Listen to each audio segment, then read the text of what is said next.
Um, This afternoon, we're going to be discussing the problem that the cost of higher education is seen to be rising at twice the rate of inflation, which is just about as bad as our healthcare costs. My guest this afternoon is Dr. Angel Cabrera, president of Thunderbird School of Global Management.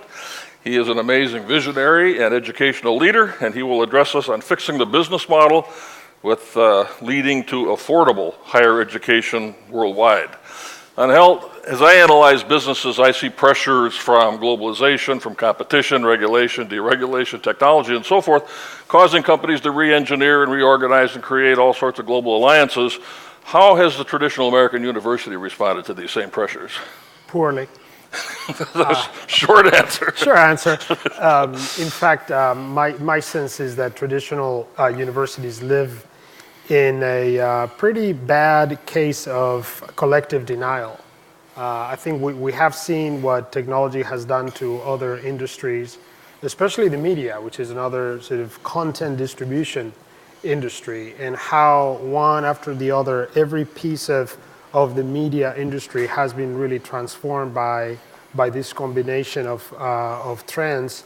And the same thing is happening in education, and in a way, all we're doing on the traditional side of higher education is hang on to a model which has been in place for the last 1,000, 2,000 years. Nothing much has changed. Well, the cost structure that results from that appears to be unsustainable. Is that, do you agree with that?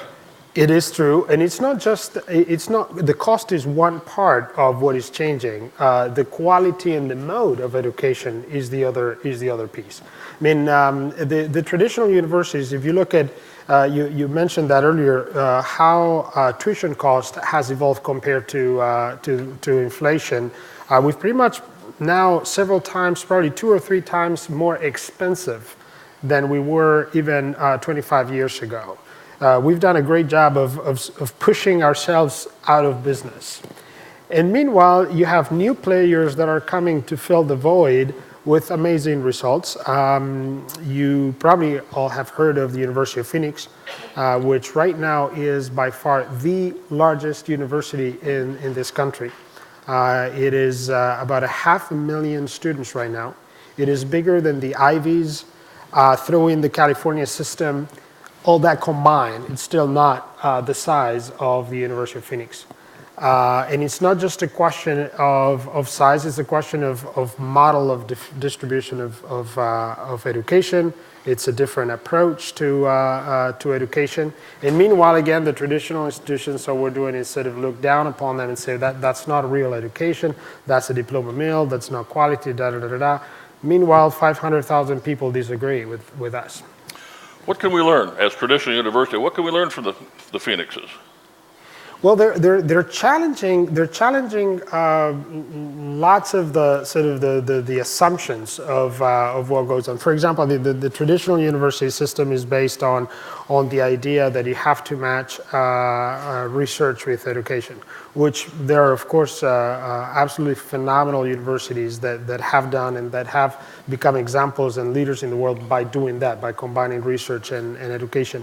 What the University of Phoenix is doing, and by the way, it's not just in the for-profit sector. There are a few examples in the non-for-profit sector as well. What they're doing is challenging that. I mean, right now you have an open commons of knowledge, which is at everyone's disposal. And the question is, how can I take that commons of knowledge and distribute it in the most effective way to students the way they want it, when they want it, where they want it. The traditional model is, if you want our knowledge, you have it our way. You come to us, we deliver it to you the same way we have forever. New players are willing to change that equation. There's one university, by the way, which some of these players you may have never heard of, and they're really driving innovation in the field. Western Governors University. It's a university created by a group of dissatisfied governors of Western states in the United States. So these are state officials doing something outside of the state university system. And they create a university which is non-for-profit, which has no classrooms, and it has no faculty. It is fully accredited, and it has grown faster than any other player in the traditional university system.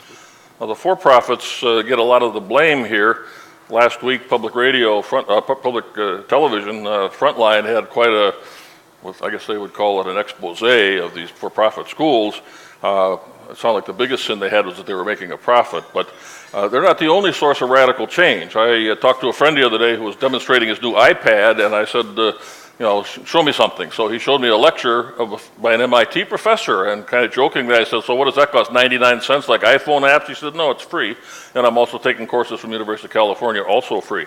What's going on here, and what's that going to do to your business? But that's exactly right. So if you ask most faculty members in a traditional university, say, what is the core competence of your organization? If you look at a university from a competitive standpoint, what makes you different and better than everybody else? And the traditional answer is, it's us, it's the faculty. If you come to our school, you are exposed to a very unique faculty, hopefully better than the faculty across the street. Well, what happens when the MIT decides to put their entire course catalog online for free, which is what they did with their open courseware initiative?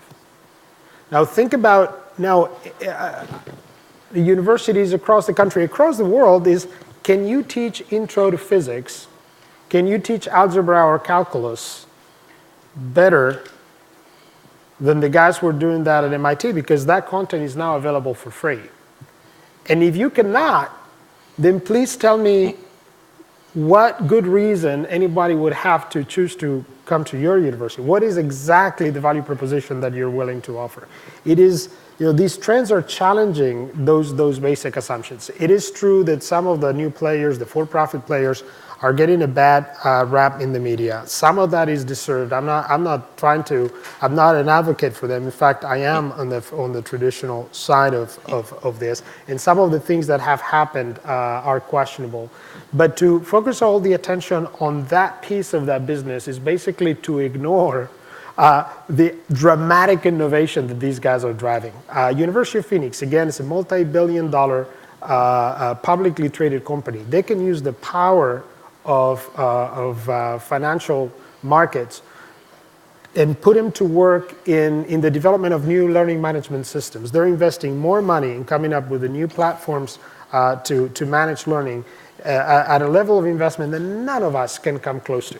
So yes, there are issues about their business models that have been questions, that will continue to be questioned, and that need to be questioned. But there's a whole new side to what those players are bringing to the table that we should not miss. What are some of the things that your institution can offer to that student from overseas who said, why should I come to the United States when I can see the finest of American universities on my laptop? What can you deliver that cannot be delivered by laptop? Well, that's what, in fact, we do deliver lots of things through technology. The question is, if knowledge is not the core competency, if knowledge is not what makes you different from the guys across the street, then you need to ask yourself, what is it then? What is it that you can offer that other people, other institutions are not able to offer as well?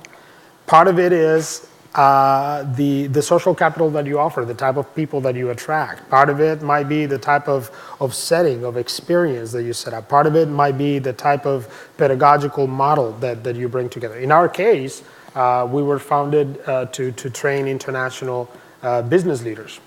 And so our entire approach is based on bringing people from around the world, a huge diversity of cultures and national origins and backgrounds, and create an environment where people learn not just good business skills, but they grow as global leaders. But the key, probably the things that we considered as just side value of the sort of the Thunderbird formula, now we realize that that's probably the core of what we offer. The knowledge is not it. The knowledge is publicly available to anyone who wants to take it.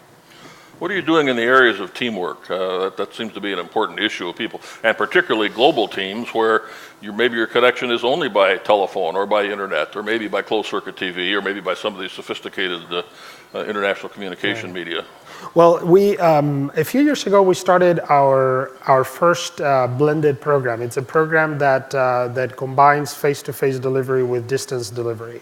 When we announced this to our alumni body, it was the end of the world.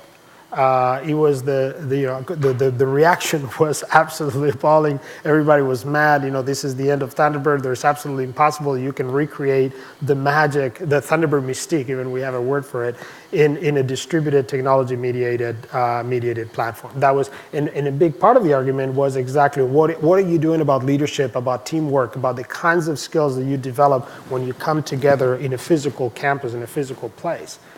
Well, what's interesting is if I ask you how you lead in your organizations, how you communicate, how do you manage teams, how do you resolve conflict, how you relate with your customers, most of that you're doing using technology. You're sending emails, you're trying to mediate in a conflict between colleagues, you're coordinating teams. All those things you do with technology. So then if you ask, how can you better prepare a business leader that will have all those soft skills? Bringing them to a campus or having them learn in an environment that resembles more closely the way we all work right now? So even that is now becoming questions, right? So it was, when we started doing this, the question was, can we produce a program that through distance can replicate the so-called real thing as closely as possible? That was the challenge, right? We know it's going to be worse than the so-called real thing, but how can we make it as close as possible? Well, what ended up happening is, in some ways, the new program was better than the original program. And in fact, in some ways, we're getting better student evaluations and student outcomes than in the traditional program. So it is not about distance, no distance. It's about a totally new way of delivering education. In this era of change, I am a believer that metrics can be kind of important to decide how do you drive what your behavior is. What kind of metrics are kind of holding back traditional universities? What crazy metrics do we operate with? Well, that's a great question. Higher education is one of the few industries that you can come up with where the more willing customers you choose not to serve, the better you do in the rankings. Think about it. And tell me if you can come up with another industry where that is the case. I would like to know. The more individuals who would love to be served by you that you choose not to serve, the higher your ranking goes. The US News and World Report ranking relies heavily on this thing called selectivity ratio. The selectivity ratio is how many people you choose not to serve. That's exactly what it means. It's like, wow, is that really why universities exist? Shouldn't we look at how much impact we create, how much impact we have, how many lives we touch? Boy, that would be refreshing, right? And it would be nice if we actually would hold universities accountable, especially universities might be state universities that are being supported with our tax money, to say, tell me exactly how much value you are creating. Tell me how many lives you're changing or how much science you're developing that are really making a difference out there. And instead, we all get into this trap of the more exclusive you are, the more people you leave outside of your campus, the better off you are. The metrics are totally backwards. My favorite metric that I think is sort of dysfunctional is I ask my friends what they think is the rating of teaching skills in determining tenure for faculty. And yet in almost every American university, it is not a criterion. Have you made it a criterion at Thunderbird for a faculty member to achieve tenure? It is a criterion, but again, we are probably also guilty as charged. Probably not to the same extent.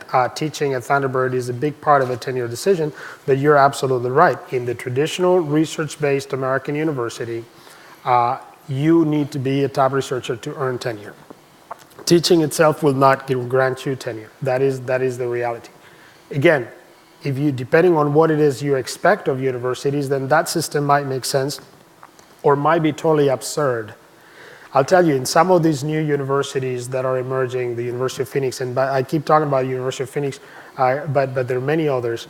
The issue of, and normally they get a bad rap as saying, they don't have quality, it's a bad quality experience, whatever.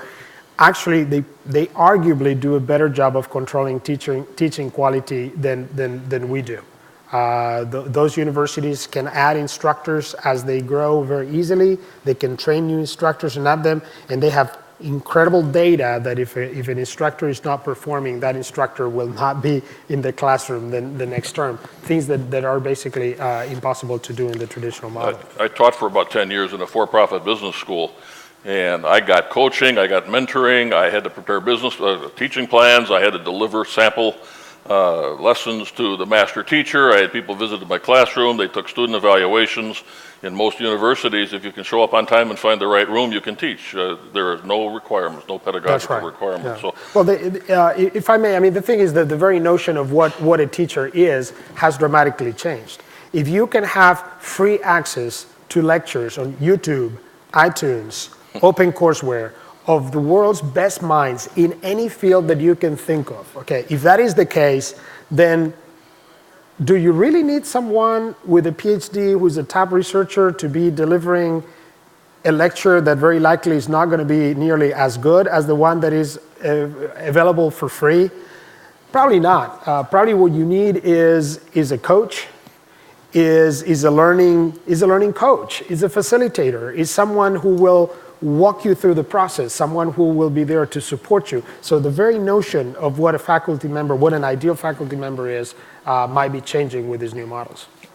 let me shift gears a little bit. As I deal, especially with students from around the world, the issue of ethics, business ethics, teaching students ethical behavior is a real challenge. And I know you're an outspoken leader in terms of making sure your students understand and are able to practice ethics. Can you share with us what some of your methodology is there? Yeah, well, that's probably a battle that a few of us have been fighting for a few years now. The very basic idea is that is managing a business corporation a real profession or not? Because if it is, all real professions exist to apply a complex body of knowledge to resolve critical problems for society and create value and make society better off. If you go to medical school, if you go to law school, you would expect that you're going to receive that kind of value system together with the technical knowledge that you are acquiring. And you will get a sense that when you're becoming a doctor, you're joining an honorable profession dedicated to improve human health. And if you become a lawyer, you're going to be a piece of creating human justice. Well, if you go to business school, what is it we're creating? If medicine creates health, if law creates justice, then business creates what? And until recently, the best thing we could say is ROI. It's like, let me see if I get this right. Health, justice, ROI. The whole language of what is just wrong. And I think it's about time that we express to the students who want to dedicate their lives to managing business corporation that this is an honorable calling, that as business leaders they're going to have in their hands the probability of drive prosperity, of creating new technology, of putting people to work, of creating real value, that there is a magic, that there is an amazing magic in business that goes beyond the numbers, that includes the numbers but goes way beyond that. There's a quote, I think, from JSB. I haven't met him, but I've read some of his stuff where he said that the objective of leadership shouldn't be, is not so much to create money, but to create meaning, and that's exactly what we're trying to do. So very concretely, what we ask our students, which we some people have called us lots of names for doing this, the day they graduate, they have to take an oath, not unlike the Hippocratic Oath of Medicine. They have to stand up and declare that they're going to apply their knowledge to making a positive difference, and that there's a certain number of things that they're not going to do. They're not going to engage in corruption. They're not going to violate human rights. They're not going to discriminate. They're not going to exploit. They're not going to misuse natural resources and so on. It's a very powerful experience. I salute you for that. My last topic here is leadership, and it's kind of hard to separate ethics from leadership, and certainly leadership isn't something you can easily teach over the internet. So I think what you've offered to your students, what I've seen from meeting your students at FiRe meetings this year and in the past, is you certainly do an excellent job of creating leaders. What are some of the secrets? Well, the thing, if you look at the end of the day, what leading is, basically to lead is to influence someone to do something you want them to do without coercion, right? I mean, without putting a gun on your head. I mean, how do I influence? Well, to follow, which is the other side of leading, is to follow, right? You follow someone if you trust that person, if you believe that the judgment of that person, that their values, the value system, their intentions are reasonable, right? That's what basically, at the end of the day, every leadership act, you can synthesize it into sort of a leap of faith. I trust you, I trust your intentions, I trust your values. That's why I sort of suspend my disbelief and I do what you say we ought to say. So in a way, you cannot help anyone grow to become a leader unless you work on the side of values and trustworthiness and meaning and purpose and so on.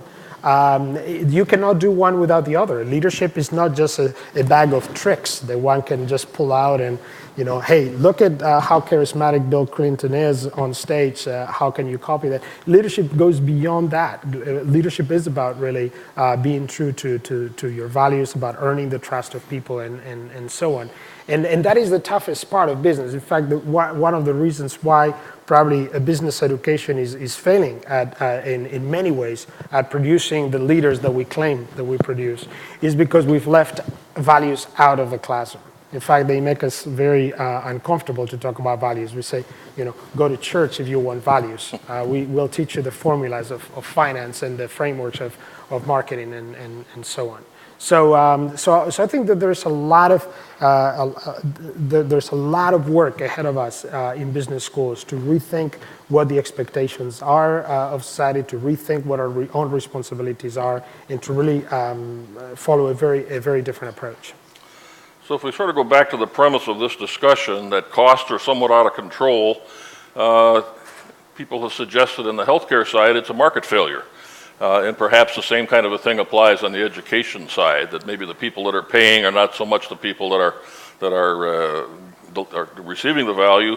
I can remember the process I used to driving my kids around the country. We finally spotted a school that looked good. They said, this is it, put the flag down, we want to go here. We did not sit down and bargain over price. We did not look at the price tag.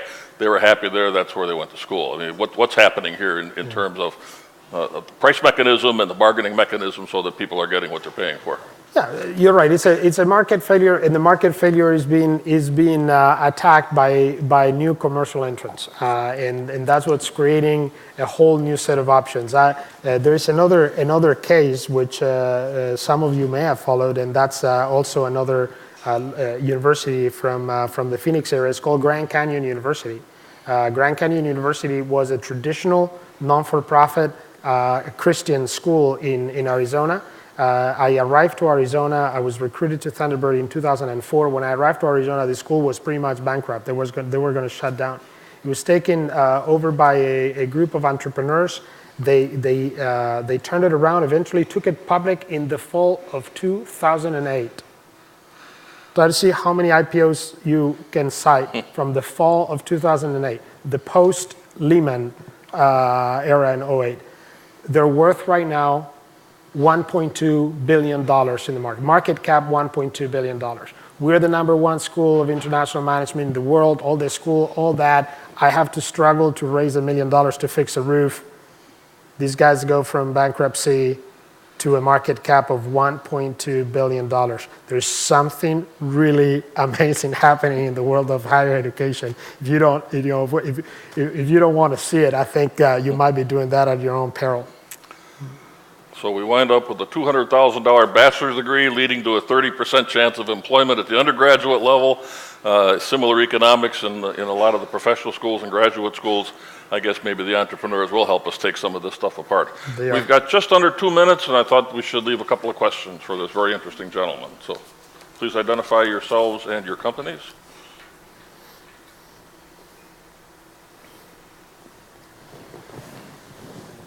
I know a couple of fellows out of Mexico City that told me they went to Thunderbird. I didn't know what that was, and now here you said.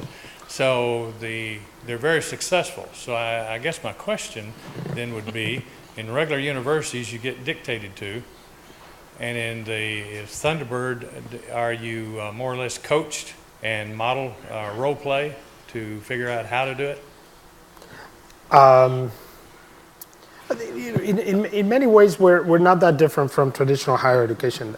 In some ways, we are. I mean, what's very unique about the Thunderbird formula is that it's always brought people from all over the world and brought them together in an environment of mutual curiosity. It's not even tolerance, it's curiosity. I mean, the interactions among the students and the faculty and so on are pretty magic. In fact, we sometimes feel like we attract. I was told by my chief marketing officer not to use these terms, but some people refer to us almost as the island of misfit toys. So people who've always been very adventurous and who really want to get to know the world and other cultures and other places that tend to find themselves at home at Thunderbird. So that's, I think, our secret sauce. Honestly, we don't even know what our secret sauce is. We try to investigate it to do more of it, and it's hard to even know what it is. Well, I swore an oath to finish this on time. There is 6 seconds left. I will thank Dr. Cabrera for his... We're going to allow one more question. Where's the boss? Nope. Thank you. No questions. All right. Thank you.